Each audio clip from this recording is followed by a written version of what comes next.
A mechanic told him the engine would seize up and explode within 10 minutes. Command told him to abandon the vehicle and move on foot. His crew thought he'd lost his mind. But this one driver in the Battle of the Bulge mixed something into his fuel tank that wasn't supposed to be there, fired up an engine that shouldn't have worked, and kept his half-track running for 3 more days through the worst winter offensive of World War II. And what he put in that tank? It's something you'd get court-martialed for today. This is the story of Sergeant Eddie Kowalski and his engine oil-fuel mixture, a concoction so dangerous that it violated every maintenance protocol in the Army manual, so effective that it saved his entire squad from being overrun by German panzers, and so crazy that even after it worked, nobody wanted to admit they'd let him try it. But to understand why Kowalski did what he did, we need to talk about the worst mechanical nightmare American forces faced in Europe.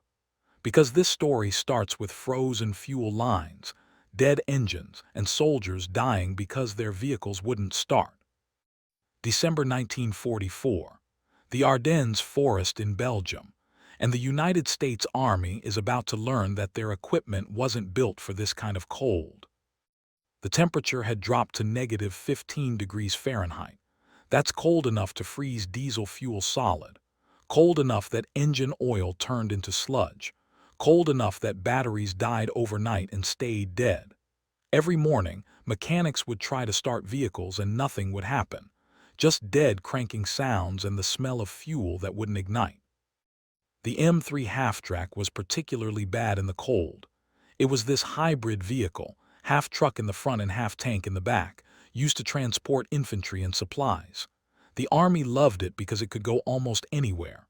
Roads, fields, snow, mud didn't matter. Throw it in 4-wheel drive, let those tracks in the back do their work, and you could push through anything. Except mechanical failure, you can't push through that.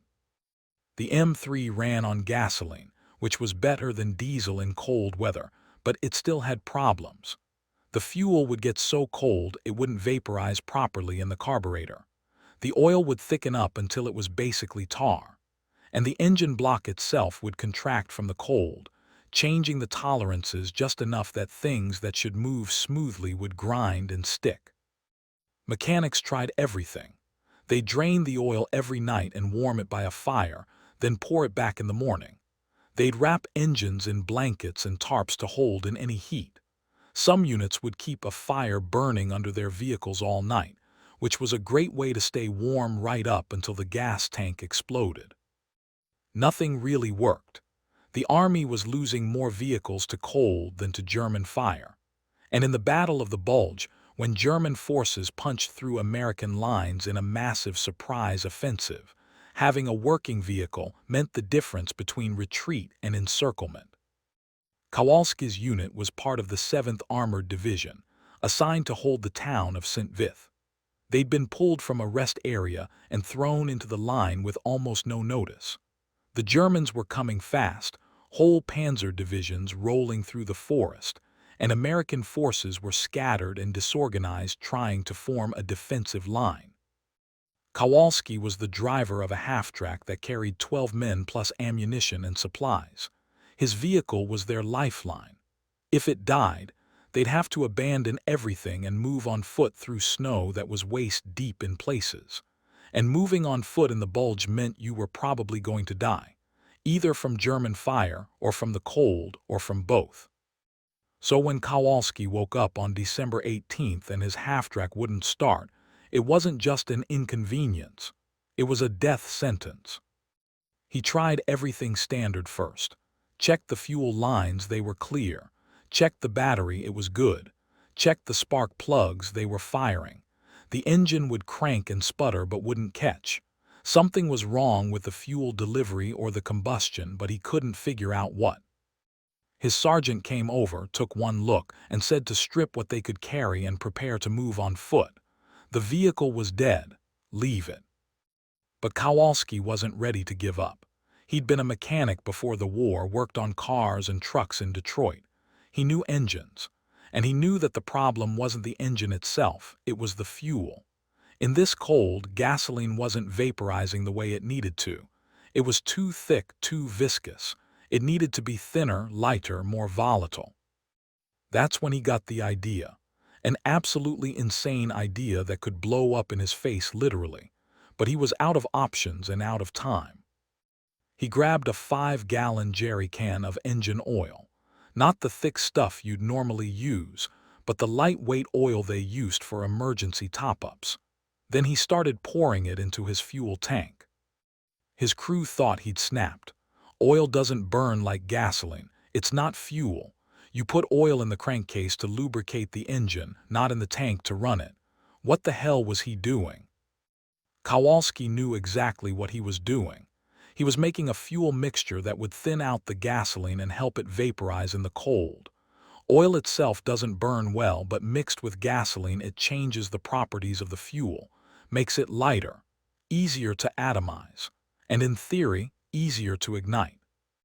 In theory, he'd never actually tried this. Nobody had tried this. It was the kind of thing you'd think about in a warm garage and immediately dismiss because of all the ways it could go wrong. The oil could clog the fuel system. It could foul the spark plugs. It could burn incompletely and fill the cylinders with carbon deposits. It could burn too hot and melt the pistons. Or it could ignite too fast and cause detonation that would crack the engine block. Any of those outcomes would destroy the engine permanently. But the engine was already dead, so what did he have to lose? He poured in about 2 gallons of oil to a nearly full tank of gas. That made it roughly a 10-to-1 ratio, gas to oil. Then he got back in the driver's seat, said a prayer to whatever God protects crazy mechanics, and hit the starter. The engine cranked, sputtered, coughed. Black smoke poured out of the exhaust, the whole vehicle shook, and then, impossibly, the engine caught and held. It sounded terrible, like it was choking on its own exhaust. The smoke coming out the back was thick and black and smelled like burning oil because that's exactly what it was. But the engine was running.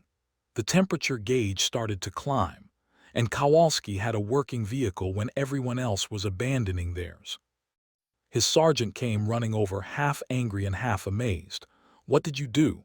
How is this running?" Kowalski explained the oil mixture. The sergeant's face went through about 5 different expressions, landing somewhere between impressed and terrified. Then he made a decision. "Get this thing loaded and ready to move. We're pulling out in 10 minutes. But the lieutenant had to get involved, because what Kowalski had done was absolutely against regulations. You don't put oil in your fuel tank. That's basic. That's like Rule 1 of vehicle maintenance. And now they had a half-track belching black smoke like a coal factory, announcing their position to every German in the area. The lieutenant was ready to order Kowalski to shut it down, said the engine would seize up any minute, said they should abandon it before it exploded, said this was the stupidest thing he'd ever seen a soldier do to a vehicle. That's when the first German shells started landing. The German offensive had caught up to them. Panzers were pushing up the road, infantry following behind. The American line was collapsing, and suddenly nobody cared about regulations or proper fuel mixtures or anything except getting out alive. The lieutenant looked at Kowalski's smoking half-track. Then he looked at the 6 other vehicles in their position that wouldn't start. Then he looked at the German muzzle flashes in the tree line.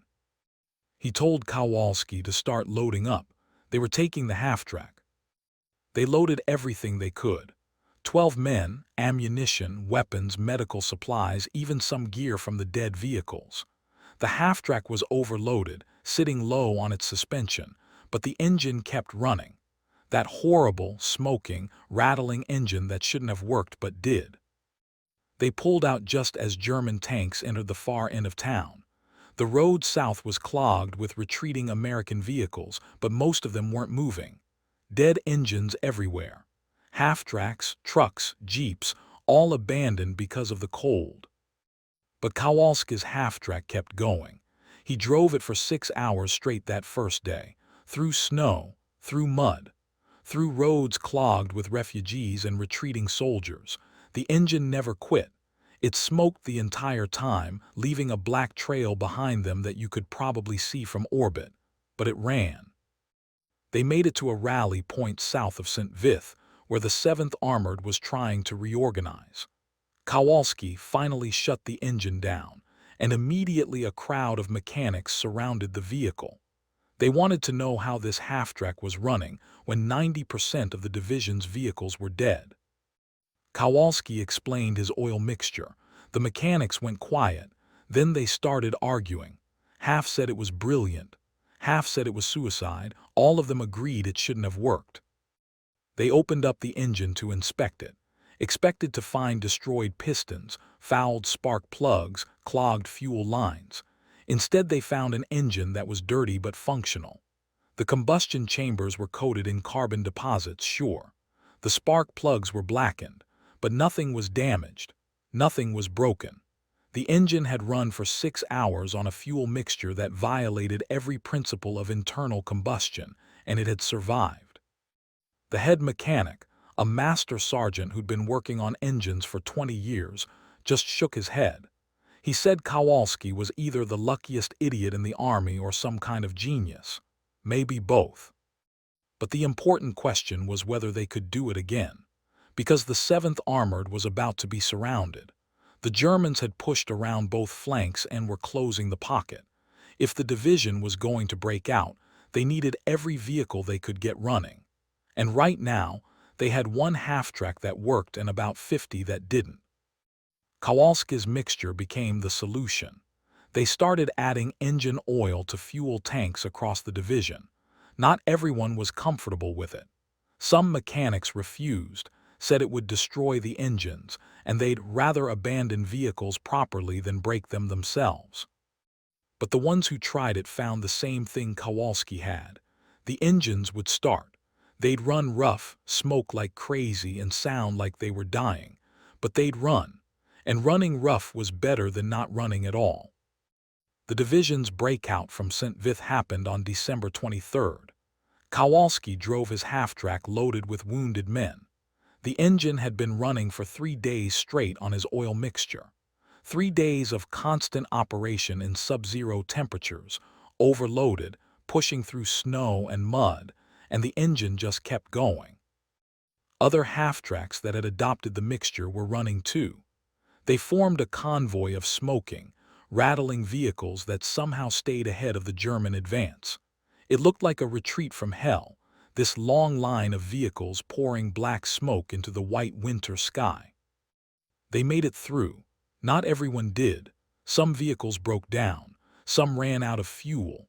Some got hit by German fire. But Kowalski's half-track, the one that started this whole thing, made it all the way to Allied lines intact.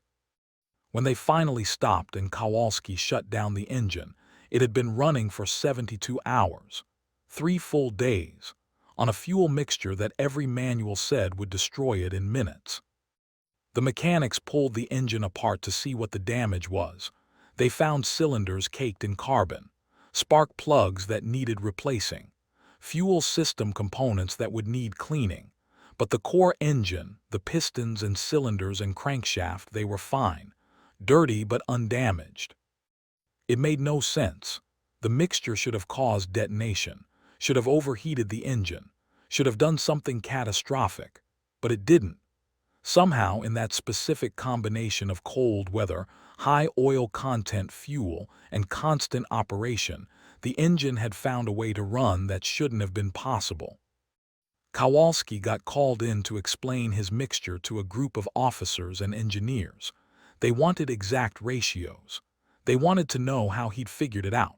They wanted to know if it could be standardized for cold weather operations. He told them the truth. He'd guessed. He knew gasoline needed to be thinner to vaporize in the cold, and he knew oil would thin it out. He didn't know it would work. He didn't know it wouldn't explode. He just knew his engine was dead and he had to try something. The engineers were not happy with that answer. You can't put guesswork in a field manual. You can't train mechanics to just pour random fluids into fuel tanks and hope for the best. They wanted science. They wanted testing. They wanted to understand why it worked before they'd approve it.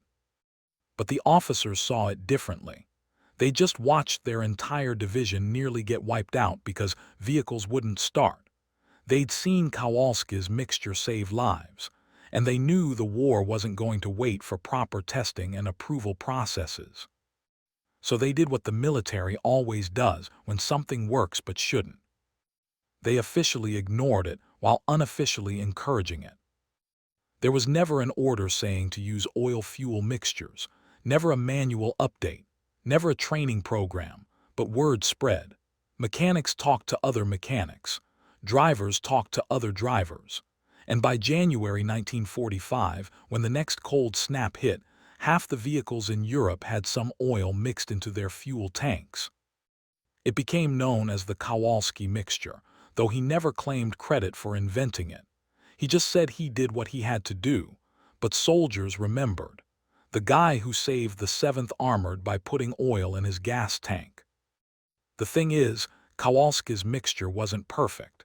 It caused long-term damage to engines. The carbon buildup meant engines needed rebuilding more often.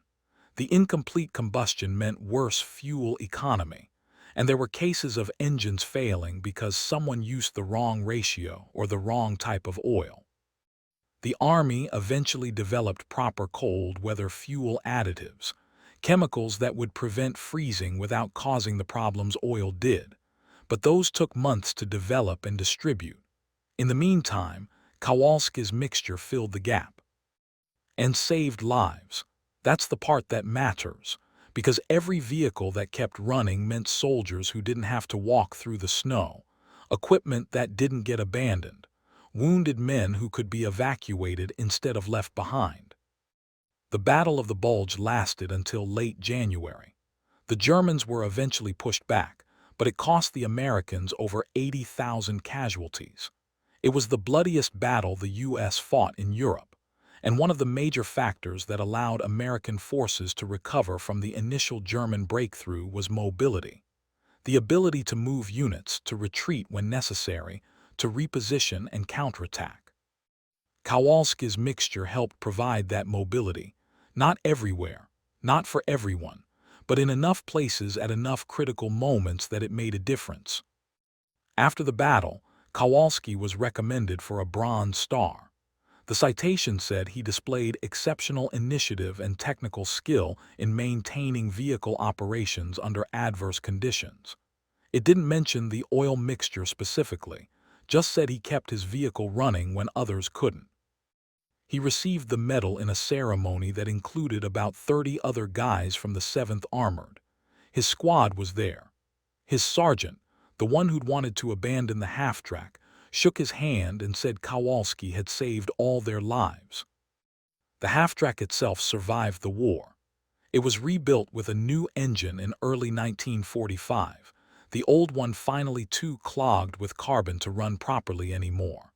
But even that damaged engine was studied by engineers trying to understand why the oil mixture had worked. They eventually figured it out. In extreme cold, gasoline becomes so viscous that it doesn't atomize properly in the carburetor.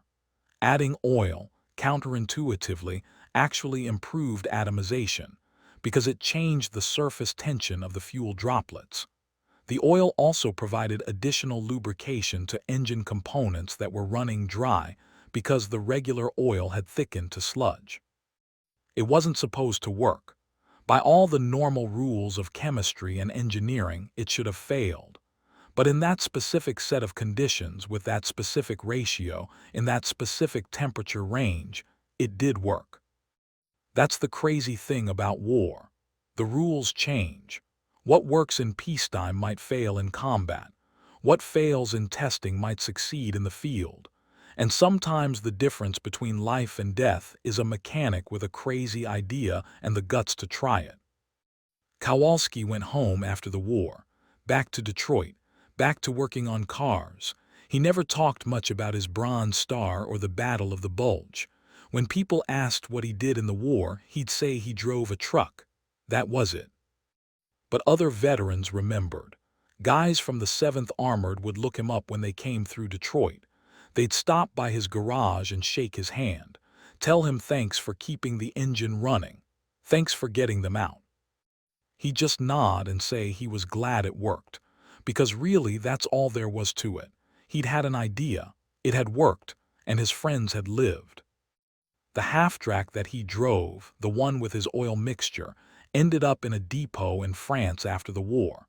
It was supposed to be scrapped, but a logistics officer who'd been at St. Vith recognized the serial number. He knew the story. So instead of scrapping it, he made sure it went to a military museum.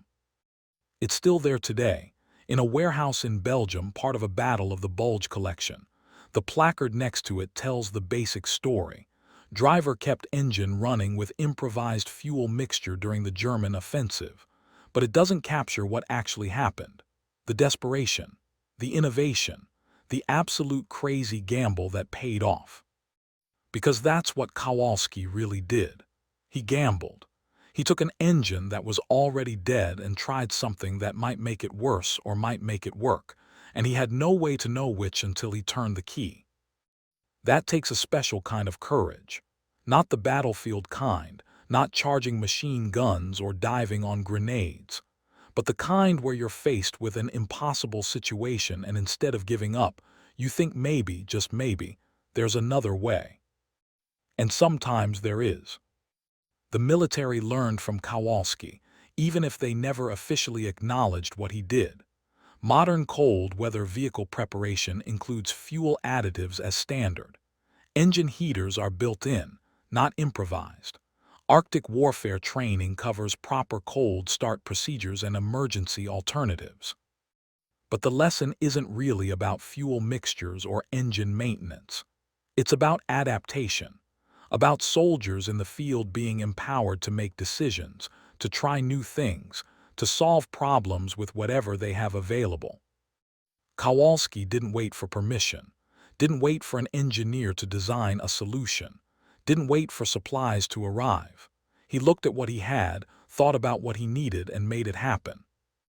That's why they gave him the Bronze Star, not because of the technical achievement, though that was impressive, but because he took initiative when initiative was needed, because he refused to accept that his vehicle was dead when his squad needed it alive. The other half-tracks that adopted his mixture, the ones that made it out of St. Vith, they all had similar stories. Drivers and mechanics who were willing to try something crazy because the alternative was worse. Who trusted Kowalski's example enough to pour oil into their fuel tanks despite every instinct saying it was wrong. That's leadership, not from a rank or a position but from action. Kowalski showed it could be done and others followed. Of course, not everyone made it. Some vehicles still failed. Some soldiers still died. The Kowalski mixture wasn't a miracle cure. It was just one small advantage in a battle where every advantage mattered.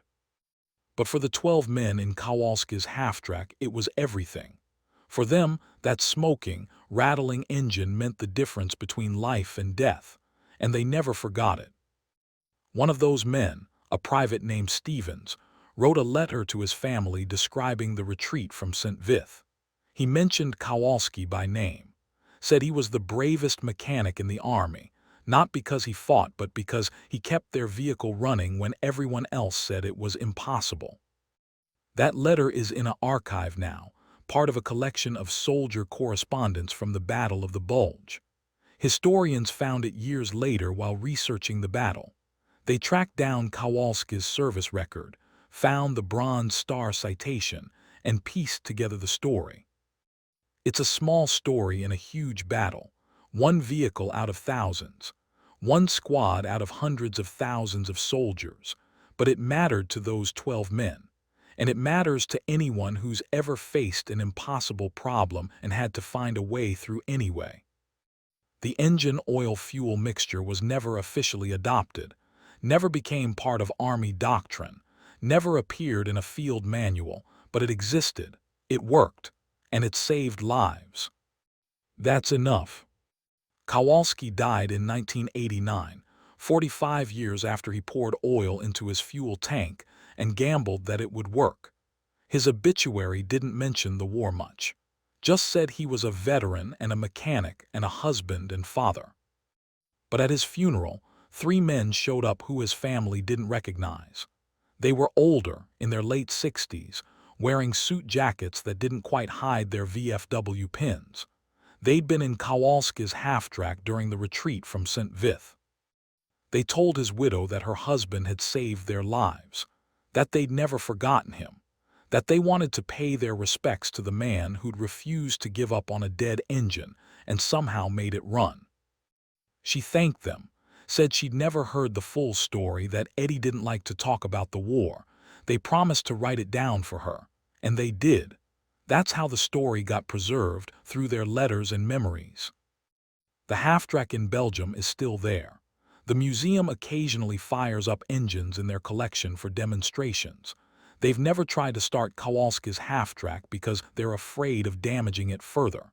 The engine is still full of carbon deposits from his oil mixture. They consider that part of the historical record now, evidence of what he did. Every few years, someone proposes cleaning it out, rebuilding the engine to proper specifications, making it run again. And every time the museum says no, because the carbon buildup tells a story. It's physical proof of innovation under pressure, of a soldier who broke the rules because following them meant death. So the engine stays dirty. The carbon stays caked in the cylinders, and the placard next to the vehicle tells people about the driver who mixed oil into his fuel and drove for 3 days on something that shouldn't have worked. That's the legacy of the engine oil-fuel mixture. Not a technical achievement, not a military innovation, but a reminder that sometimes the manual is wrong, the experts don't know everything, and the guy freezing in a Halftrack in Belgium might have a better idea than all of them. Kowalski had that idea. He tried it. It worked. And 72 hours later, his squad was alive to tell about it. Sometimes that's all you can ask for. A chance, an idea, 3 more days. He gave them that, with a jerry can of oil and a dead engine, and the kind of stubborn refusal to quit that gets you through wars. The Battle of the Bulge ended in January 1945. Germany surrendered in May. Kowalski came home, worked on cars, raised a family, and lived a quiet life.